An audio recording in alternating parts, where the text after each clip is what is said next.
And thank you to the temple for allowing the lion out of its usual cloistered environment to be shared by the larger community. Today I'm joining my brother and sister, neither of whom could make it, in hosting this event. I've long wanted to do it, finally got it together. Today was my dad's birthday. Aww. It was actually a fake birthday. He said he was delivered by an old drunk doctor who never properly recorded the birth. So he never quite knew when he was born. But he took September 7th as a day, so I thought it was kind of auspicious. And also auspicious that David Lam, who's a friend and a fabulous jazz pianist, could join us today as well.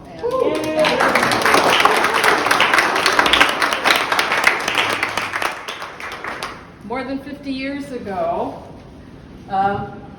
my dad, David Goldstein, was in the scrap metal business, and he liked to ride horses.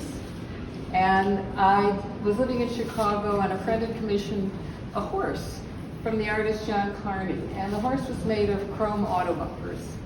And I tried to explain to my dad what this horse was, and he wasn't really getting it. By then he was ill, he was in Chicago, it took a long time just to walk a couple of blocks. I walked him into the horse, and I backed him into it and turned him around. And he was just awestruck. He couldn't believe it. He looked it over, he looked under and over, and all he could talk about for a while after was the horse. He died at 56.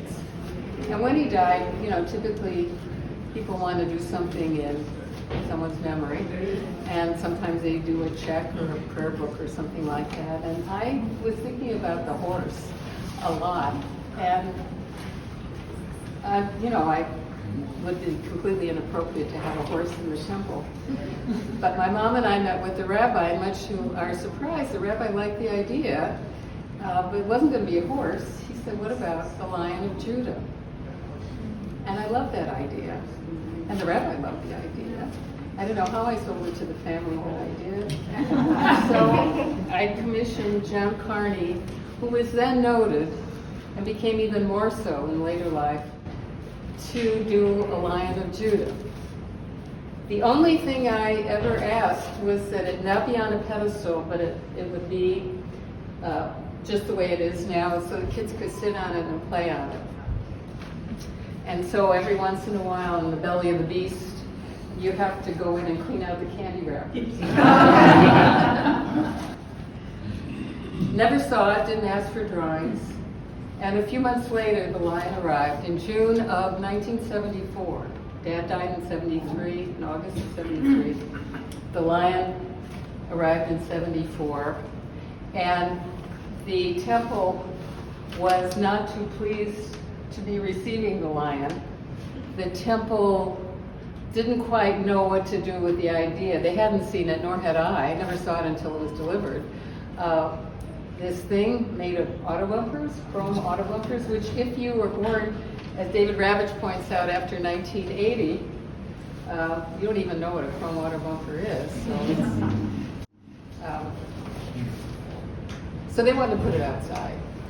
And we said, if you put it outside, we'll donate it elsewhere. So they very, very reluctantly put it inside, thinking probably when all the noise died down, they could stash it away somewhere. So David Ravitch, temple president, and my cousin take it from there. What happened next? Well, I go back a little farther in my beginning. As many of you know, I should wear glasses. Know that or not? You know. As many of you know, anything related to Jewish tradition starts a long, long time ago. The relationship between Judaism and the lion begins with the story of Judah, the son of Jacob, and the namesake of the Jewish people. Judah went on to father the largest tribe in ancient Israel. On his deathbed, Jacob blesses his son Judah, saying that he will be a lion cub, and the scepter of kingship will not leave his lineage. Much later in the Bible, David of the tribe of Judah proves this to be true. From ancient times until the recent war with Iran, Operation Rising Lion, the Lion of Judah has been a unifying symbol among the Jewish people. After the time of the Bible, Jews were forced to wander the world in the diaspora, Jewish families came to the New World as early as 1654, fleeing Spanish persecution. By the mid to late 1800s, the same was true for Eastern European Jews, who came together to create the first synagogue in Benton Harbor in 1895. Temple B'nai Shalom, where I have the honor of being the current president, is the descendant of these earlier congregations from our community. At its high point in the mid-20th century, there were Jewish shop owners, merchants, factory owners, several kosher grocery stores, meat markets, and several hundred Jewish families. Today, there are an estimated 100 Jewish families in our area, and far fewer who are members of our congregation. According to studies and our own observations, there are two major factors that make up this decline. The first is, as Jews have been accepted to all levels of society over the last 75 years, many of the children of earlier generations have left the smaller communities of the Rust Belt for professional careers in larger communities. The other challenge is the general decline of religiosity in our modern culture. As a result of this, Temple B'nai Shalom decided to downsize our building to align with our current demographics. Earlier this year, we sold our beloved temple building of 60 years to Victorious Life Cathedral, a thriving church under the leadership of Reverend Kenneth Hawkins and his dynamic First Lady, Rochella Hawkins. Their church was bursting at the seams and continues to grow today in their new home. One of the fondest memories I have of this transition was when the pastor and his wife brought their congregation for a visit to see what they thought about the new place. As we walked around the temple, their daughter turned on the organ that had sat idle for several decades and played it like it should be played, making, as the psalmist said, a joyful noise unto the Lord. The congregation has since moved to a much smaller space as we determine where our next move should be. Hearing about our impending move, Enid Goldstein got busy working on possible solutions to the challenge of where should the lion be? Should we move it to our new space? Should we store it in a warehouse with the rest of our possessions?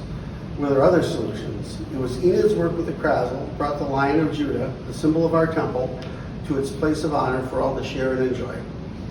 So let's back up a moment. How did this lion become intertwined with the story of our community? In 1974, a lot of what we just heard, Enid lived in Chicago and became aware of an artist named John Kearney who had built the sculpture of a horse made of car bumpers. For anyone much younger than me, car bumpers of the day were large, shiny, chrome-plated wonders that accentuated the beauty in the cars of that era. Enid's family, as many Jewish families were and still are, was in the scrap metal business. Shortly before her father David's early death, she showed him Kearney's work and they decided to commission the Lion of Judah. After his passing, the lion was dedicated to the temple in his memory in 1974. As she told you, it was not universally accepted by everyone in the temple as the kind of art you'd put there. I was 9 at the time, but as I think about the Jewish families that have been in the scrap metal business, like the Tobins, the Cohns, the Martins, the Liebermans, Padnos, and the Mendels, I can't imagine a more appropriate symbol or medium to sculpt it from. As my wife Julie and I started our family, the first thing all the children wanted to do when they entered the temple was to get on the lion. Today, the lion has been a symbol of our temple for as long as anyone can remember. It sat in our lobby, right at the heart of our building, and it's on the cover of our bulletins, our logo, our letterhead, and the families have many pictures of generations of children riding on this strong back. With Enid's persistent leadership, which we refer to in Yiddish as nudging, the temple board of directors agreed to the loan and the logistical wheels fell into motion. First, how do we move it? Tammy and the Krasl hired movers that built a platform with casters under it so the lion could move as a single unit. It was something to watch as these expert movers did their work. Now sitting here in the Krasl for all to see, the lion has become an ambassador from the Jewish community to all the visitors of the Krasl, celebrating art, culture, community, as well as the resilience for all the world to share and enjoy. Thank you.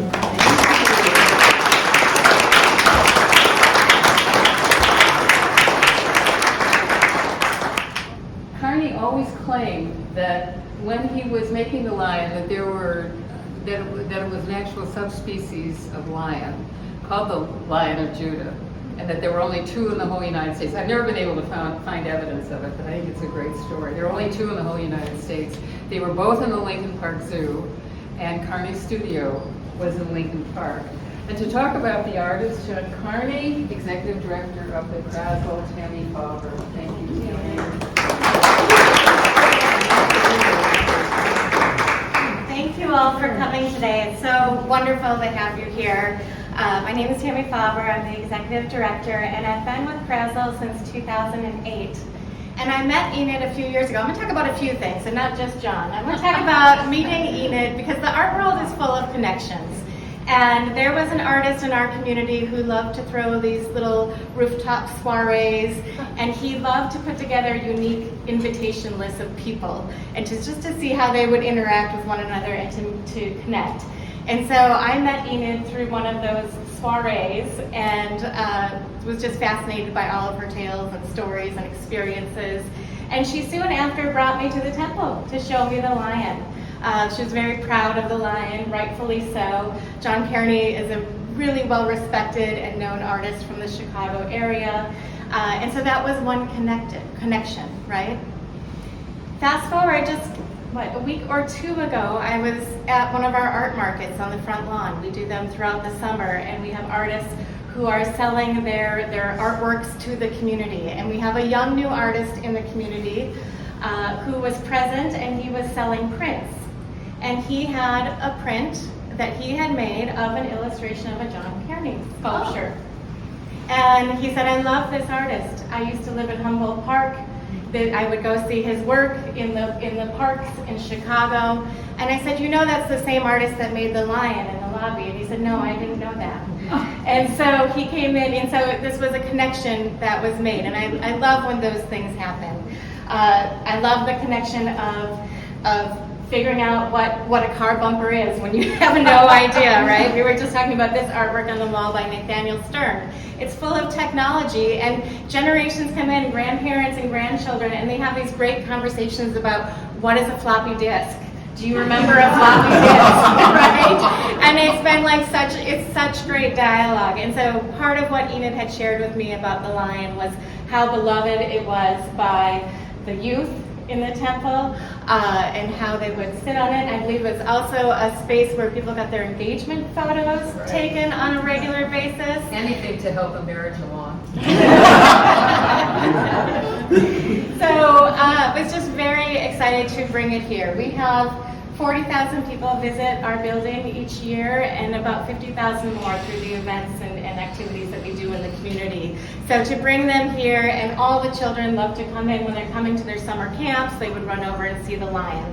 Also, just the story of the synagogue itself and this changing of hands that's happening now. One of our staff members attends the church that has just moved in to the synagogue and has been telling me how great the building is and how elated he's been about the sermons and just engaging there. So that's been really rich to hear as well. Now I know that's not really about art per se, but it's about the connections and the way that art enriches our lives, and that is really the gist of what we are doing here and how we want to bring communities together. So we are very honored to have the lion hanging out with us, and look forward to his adventures as he moves on in the world with you. So thank you so much for sharing it with us, and thank you. The artist John Carney became even more noted along the line, and Ruth Kramer found out, I didn't realize this, but he was included in the Smithsonian's series of artist interviews, which I did not know, and these are all archived, so you can hear what he's about. When the move happened, and there was some sentiment in the beginning of, well, these are automobiles, are we really in tandem consistent that this be a fine arts move? The person who moved it actually does a lot of work for major institutions, arts institutions in Chicago, and was familiar with Carney's work, I think had met Carney, had been in the workshop, Carney's workshop and so on, and it was a meticulous move. And in that move we found out that the lion weighs 400 pounds. Oh. And one of the things, Harold Hayden was then the arts critic for the Chicago Sun-Times, and he had done a lot of work on Carney, and he referenced the lion. But Carney had also done a stallion, a 1,000-pound stallion. It was commissioned by General Motors, Ford, Chrysler, and American Motors. so the main auto companies commissioned Carney to do a stallion, a 1,000-pound stallion, and the title of the piece was called, for the Children's Museum in Detroit, and the title of the piece is called Horsepower. So here's what we know, that when Carney made a small animal, a goat, it took him about 50 cars to do it. To do a 1,000-pound horse took 5 tons. So in a way, the lion is an ambassador from auto bumpers to art. He's an icon not only in Judaism but in Christianity as well. So something of an ambassador from one religion to another. He's been cloistered in Benton Harbor, and now he's in St. Joe, so from one place to another. So I'm hoping that he continues to be something of an ambassador at a time when things are so challenging and we can all come together in moments like this. I have long wanted to do this. I can't thank David Lam enough, a wonderful friend and a revered jazz pianist. His mother was the celebrated Dorothy Fields. Many of us fell in love to Dorothy Fields' music, The Way You Look Tonight, I'm in the Mood for Love, The Sunny Side of the Street. And one other thing I want to close with. I was listening to Sanjay Gupta on Terry Gross's show Fresh Air the other day. He's written a book about how, if you can retrain your brain, you don't need to be on OxyContin anymore. You can create those wonderful. Helena, what would we call those things that happen in your brain that make you feel good? Serotonin. Endorphins that are almost as powerful as OxyContin. And he said one of the ways to do that is beauty. And he said when you see something that's really beautiful and it really connects with you, then you start manufacturing your own OxyContin. It's its own little pharmacy. And I'm just so, my sister Dina couldn't be here today. She's on a Michigan alum trip to Croatia. My brother's in North Carolina, but I commissioned the lion in memory of Dad, David Goldstein, and later Mom, Rose Kirschenbaum Goldstein, from the three of us. And thank you so much for coming today. Thank you.